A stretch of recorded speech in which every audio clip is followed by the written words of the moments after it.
So we're continuing the story with Tzvi's Garari. I told you I'll show you a picture of him. That you saw here. Here's a picture of him. I told you yesterday a little bit of his history.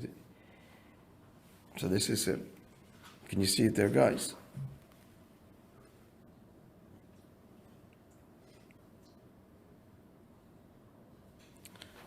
He was killed in Warsaw. I told you yesterday he was a big vir, and he was like, in many ways, the right-hand man of the Rebbe Rashab. And most of his money which is extremely substantial, went to the Inyonim of Timchat Mimim, etc. So with the story we told yesterday was that he had bought this big house, you remember, this mansion that belonged to a former Russian general. This is all pre-communism. The generals were all, the aristocracy was very wealthy.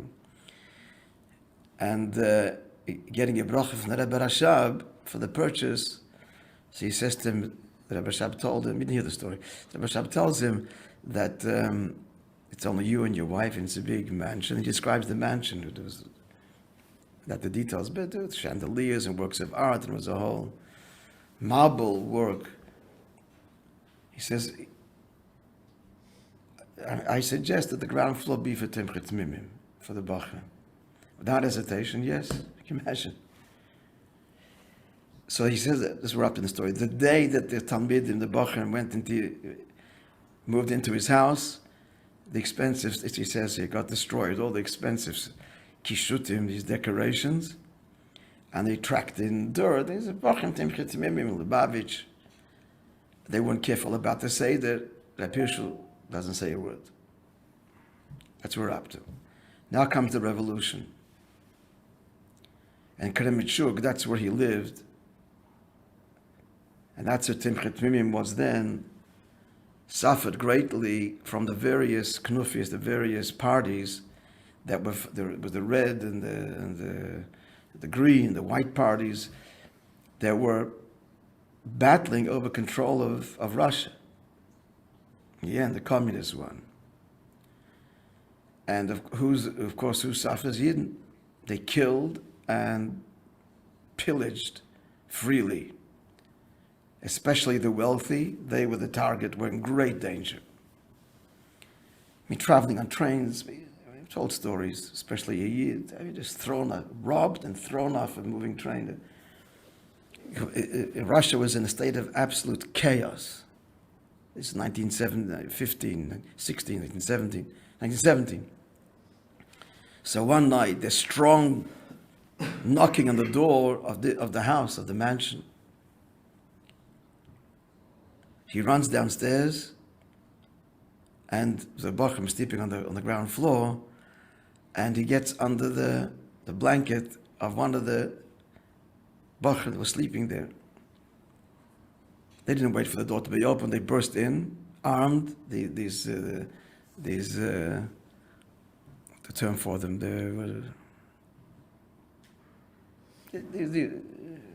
these bandits they were, but this political party, they enter into the house, and what do they see on the ground floor?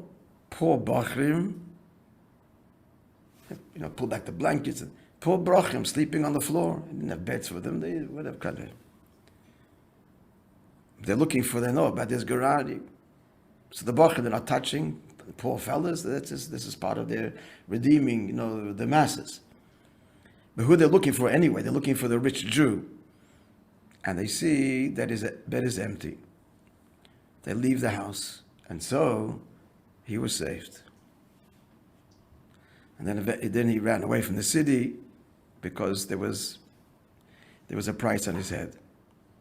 So the story right now, his life was saved by the fact that he took in the Bachim Timchat Mimim. He concludes the story that the Bachim continued to live in the house, but they understood that their future was entirely uncertain, and they were saying Tilim. The story, as he says it, especially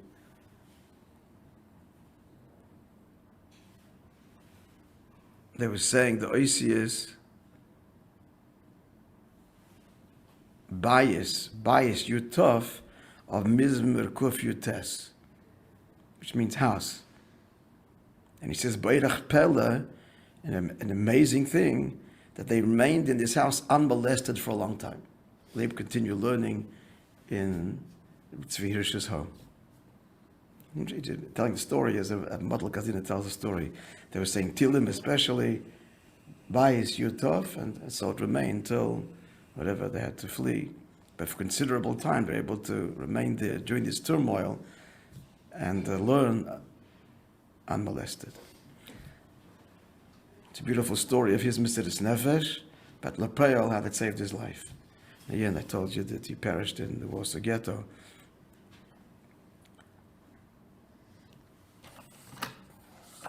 Obviously, he's related to the Gerari Mishpachat, so one family. Okay, friends, have a wonderful day. We'll continue Amayim Be'ezer Hashem tomorrow. Shatei v'mitzlachas.